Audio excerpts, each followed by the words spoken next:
નમસ્કાર મિત્રો, દેશ અને દુનિયાના સૌથી મોટા સમાચારમાં આપનું હાર્દિક સ્વાગત છે। તો આજના તાજા સમાચાર મેળવવા માટે વિડીયોને અંત સુધી જોતા રહો અને આવા જ દરરોજના સમાચાર સૌથી પહેલા મેળવવા માટે આપણી ચેનલને સબસ્ક્રાઇબ કરવાનું ન ભૂલતા। તો મિત્રો, આજના પ્રથમ સમાચાર વિશે જાણીએ તો નદીઓમાં પૂર 100 ઇંચ 3 દિવસમાં।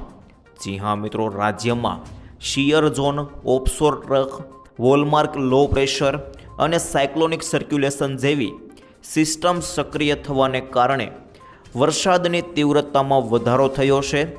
જૂનાગઢના માંગરોળમાં 565 મીમીનો અસામાન્ય ભારે વરસાદ નોંધાયો છે। ભારે આગાહીને કારણે માછીમારોને આગામી 5 દિવસ સુધી દરિયામાં ન જવાની સલાહ આપવામાં આવી છે। ભારે વરસાદને કારણે નીચાણવાળા વિસ્તારોમાં પાણી ભરાઈ શકે છે અને નર્મદા નદીનું પાણીનું સ્તર પણ વધવાની શક્યતા છે। 8 જુલાઈ પછી રાજ્યમાં વરસાદી સિસ્ટમ વધુ સક્રિય થવાની શક્યતા છે।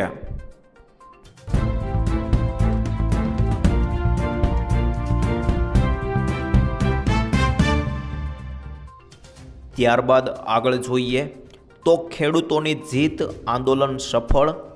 જી હા મિત્રો, મોરબીના જેતપર ગામમાં વીજ લાઇન માટે ખેતરોમાં થાંભલા ઊભા કરવા મામલે ખેડૂતોનું આંદોલન ઉગ્ર બન્યું છે। ત્યારે ગુજરાત સરકાર દ્વારા ખેડૂત સંગઠનોની રજૂઆતોને ધ્યાને રાખીને ખેતરોમાંથી પસાર થતી વીજ લાઇન અને ટાવરના વળતર અંગે એક મહત્વપૂર્ણ અને ઐતિહાસિક નિર્ણય લેવામાં આવ્યો છે। મુખ્યમંત્રી ભૂપેન્દ્ર પટેલના નેતૃત્વમાં અને નાયબ મુખ્યમંત્રી હર્ષ સંઘવીના માર્ગદર્શનમાં કૃષિ મંત્રી જીતુ વાઘાણી, ઉર્જા મંત્રી ઋષિકેશ પટેલ અને ઉર્જા રાજ્યમંત્રી કૌશિક વેકરિયાએ ખેડૂતો સાથે ચર્ચા, વિચાર વિમર્શ અને પરામર્શ કરીને તેમજ ખેડૂતોના આર્થિક હિતને સર્વોપરી રાખીને એક મહત્વપૂર્ણ અને ઉદાર નિર્ણય લેવામાં આવ્યો છે। હાલમાં ખેડૂતોને વીજપોલ માટે લેવામાં આવતી જમીન બદલ જંત્રીના દર મુજબ વળતર ચૂકવવામાં આવશે। જો કે આ પદ્ધતિને લઈને ખેડૂતો સતત અસંતોષ વ્યક્ત કરતા રહ્યા છે। નવી નીતિ હેઠળ હવે બજાર મૂલ્ય આધારે વળતર નક્કી કરવામાં આવશે, જેના કારણે ખેડૂતોને અત્યાર સુધી મળતા વળતર કરતાં નોંધપાત્ર વધુ રકમ મળશે। વીજપોલને લઈને વિવાદોમાં પણ ઘટાડો થવાની શક્યતા, જેની અંદર સરકારના પ્રસ્તાવ મુજબ ખેડૂતોને તેમની જમીનની વર્તમાન બજાર કિંમતના 2 ગણા સુધીનું વળતર આપવામાં આવશે। આ નિર્ણય અમલમાં આવ્યા બાદ રાજ્યભરના હજારો ખેડૂતોને સીધો લાભ મળશે અને વીજપોલને લઈને થતા વિવાદોમાં પણ ઘટાડો થવાની શક્યતા છે।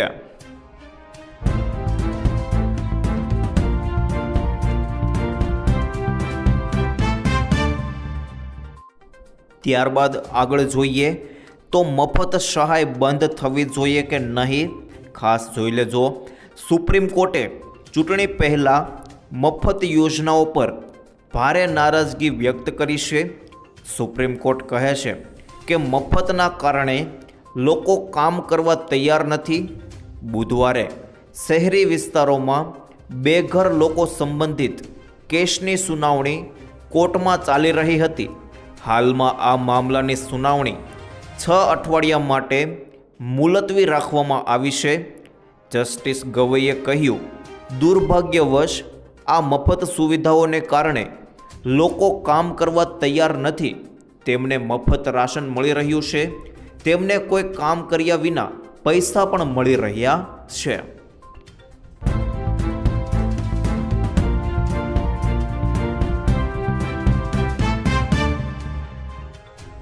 ત્યારબાદ આગળ જોઈએ તો યુદ્ધની સ્થિતિમાં ભારત ડગ્યું નહીં। જી હા મિત્રો, ખૂબ જ ટૂંકા ગાળામાં ભારતે 11 લાખથી વધુ ઘરોને પીએનજી સાથે જોડ્યા। હાલની પરિસ્થિતિઓને ધ્યાનમાં રાખીને ઘરેલું ગેસ સિલિન્ડરની કિંમત 2000 રૂપિયા સુધી વધી શકી હોત, જે બજારના મુખ્ય નિષ્ણાંતો દ્વારા આગાહી કરવામાં આવે છે. છતાં હાલમાં પણ ઘરેલું એલપીજી સિલિન્ડર 950 રૂપિયાની ઓછી કિંમતે પૂરો પાડવામાં આવી રહ્યો છે. તેમણે ઉમેર્યું, પશ્ચિમ એશિયા યુદ્ધને કારણે ઉદ્ભવેલી ઉર્જા કટોકટીએ વિશ્વભરમાં ડીઝલ અને પેટ્રોલના ભાવને ગંભીર અસર કરી છે. આપણા દેશમાં તેલનો વિશાળ ભંડાર નથી. જેમ જેમ કટોકટી વધતી ગઈ તેમ તેમ ક્રૂડ ઓઇલના ભાવમાં પ્રતિ બેરલ $70 વધીને $120 થઈ ગયા અને આયાત માર્ગો અવરોધિત થઈ ગયા. વિશ્વભરના ઘણા દેશોમાં ડીઝલ અને પેટ્રોલના ભાવ 40%થી લઈને 25% સુધી વધ્યા. કેટલાક દેશોએ પુરવઠામાં કાપ મૂકવાનો પણ આશરો લીધો. છતાં ભારતે ક્યારેય આવી પરિસ્થિતિનો સામનો કર્યો નથી, એક દિવસ માટે પણ નહીં. પીએમ મોદીએ કહ્યું, આ મુશ્કેલ સમયમાં દેશવાસીઓ દેશની સાથે મજબૂત રીતે ઊભા રહ્યા. તે બદલ તેમણે તેમનો આભાર વ્યક્ત કર્યો.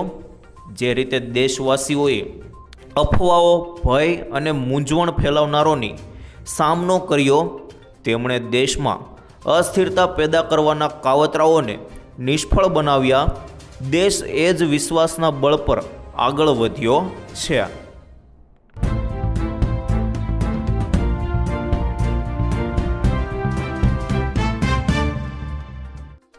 ત્યારબાદ આગળ જોઈએ તો ખેડૂતોને મળ્યા મફત સ્માર્ટફોન.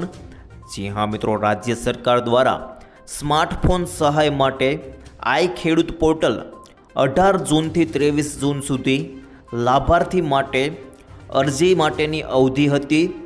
રાજ્યમાં 21,295 સ્માર્ટફોનમાં યોજના લાભાર્થી સામે 1,57,760 લાભાર્થી અરજી આઈ પોર્ટલ પર મળી છે. સરકાર સ્માર્ટફોન માટે 4,000ની સહાય ખેડૂતોને આપે છે.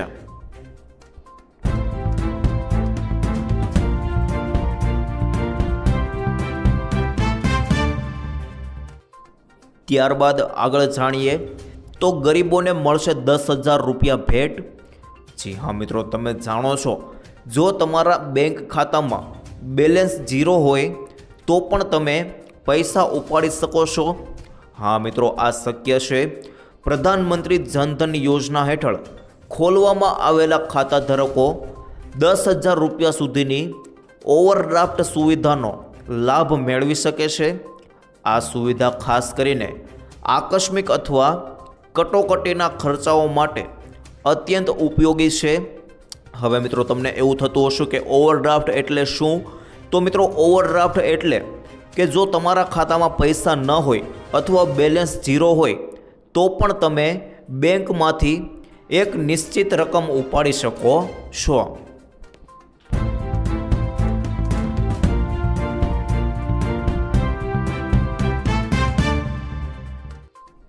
ત્યારબાદ આગળ જોઈએ તો બચીને રહેજો, ગુજરાત માથે મોટી ઘાત.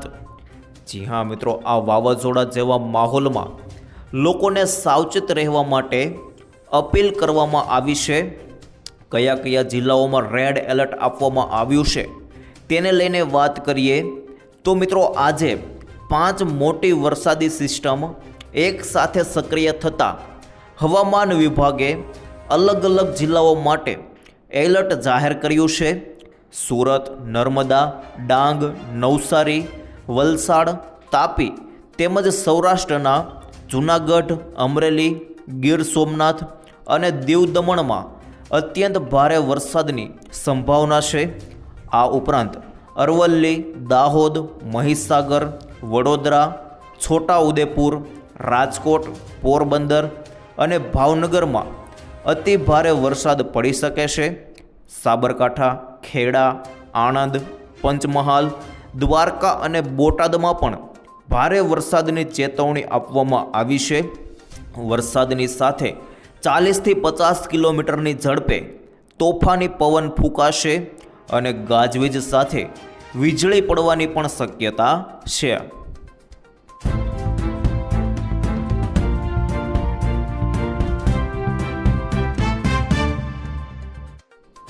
ત્યારબાદ આગળ જાણીએ તો લોકોને લોન માફીની આદત પડી ગઈ. જી હા મિત્રો, મહારાષ્ટ્રમાં આ વર્ષે ભારે વરસાદ પડવાને કારણે ખેડૂતોનો પાક ધોવાઈ ગયો છે અને ખેડૂતો સરકાર પાસે મદદની અપેક્ષા રાખીને બેઠા છે. ખેડૂતો તરફથી લોન માફીની માગણી તીવ્ર બની રહી છે. આ વચ્ચે રાજ્યના સહકાર પ્રધાન બાબા સાહેબ પાટીલે જાહેરમાં એક નિવેદન કરીને ચકચાર મચાવી હતી. તેમણે જળગાંવમાં આયોજિત કરાયેલી જાહેર સભામાં લોકોને સંબોધતા કહ્યું હતું કે લોકોને લોન માફી માળવાની લત પડી ગઈ છે. અમારે પણ ચૂંટણી જીતવી હોય છે એટલે એવા આશ્વાસનો આપતા રહેવા પડે છે.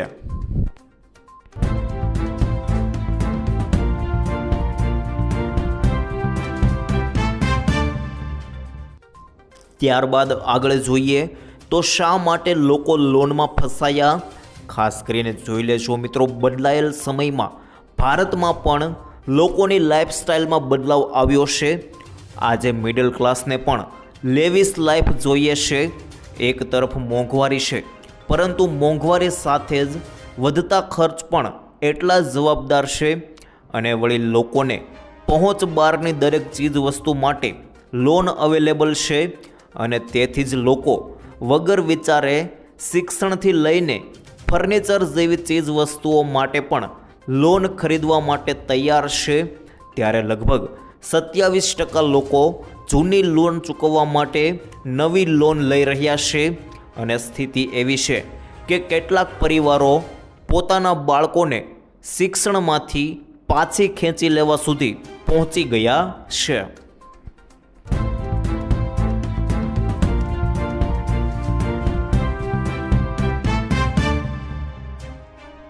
ત્યારબાદ આગળ જાણીએ તો 5 રૂપિયામાં મળશે રહેવા માટે મકાન. જી હા મિત્રો, શ્રમિક બસેરા યોજના અંતર્ગત આવાસ નિર્માણની કામગીરી અત્યારે પૂરજોશમાં જ શરૂ છે. શ્રમિક બસેરા યોજના હેઠળ રાજ્યના મુખ્ય શહેરમાં 17 જગ્યાએ આવાસો ઊભા કરવામાં આવશે. આ યોજનામાં શ્રમિકોના કડિયા નાકાના 1 કિલોમીટર જેટલા વિસ્તારોમાં આવાસ પૂરા પાડવામાં આવશે, જેમાં પાણી, રસોડું, વીજળી, પંખા, સ્ટ્રીટ લાઇટ, સિક્યોરિટી, મેડિકલ અને ઘોડિયા ઘર જેવી સુવિધા હશે. માત્ર 5 રૂપિયા પ્રતિ દિવસ પ્રતિ શ્રમિકના ટોકન દરેથી આવાસ મળશે, જેની અંદર 6 વર્ષ કે ઓછી વયના બાળકો માટે કોઈ ભાડું લેવામાં આવશે નહીં.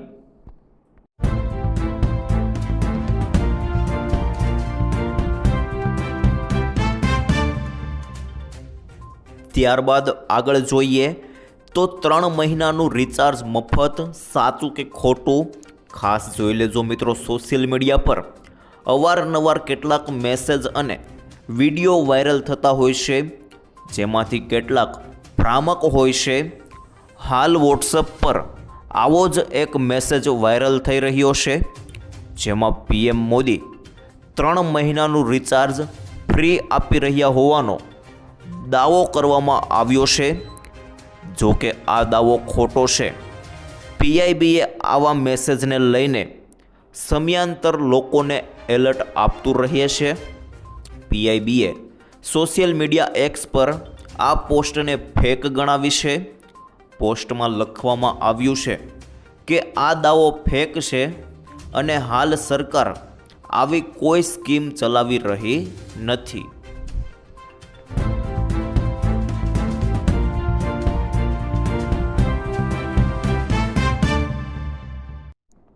ત્યારબાદ આગળ જોઈએ તો આતંકીઓ સામે મોટી કાર્યવાહી. જી હા મિત્રો, આતંકવાદ વિરુદ્ધ કેન્દ્ર સરકારે મોટું પગલું ભરતા 23 આતંકીઓને ગેરકાનૂની પ્રવૃત્તિઓ અધિનિયમ હેઠળ સત્તાવાર રીતે આતંકવાદી જાહેર કર્યા છે. ગૃહ મંત્રાલય દ્વારા બહાર પાડવામાં આવેલા ગેઝેટ નોટિફિકેશનમાં આ તમામના નામ યુએપીએની 4થી અનુસૂચિમાં સામેલ કરવામાં આવ્યા છે. સરકારનું કહેવું છે કે આ તમામ ભારત વિરોધી આતંકવાદી પ્રવૃત્તિમાં સક્રિય રહ્યા છે અને તેમાંથી મોટા ભાગના પાકિસ્તાન અથવા પાકિસ્તાન અધિકૃત કાશ્મીર, એટલે કે મિત્રો જેટલો ભારતનો ભાગ કાશ્મીરનો ભાગ પાકિસ્તાનમાં છે તેમાં છુપાયેલા છે.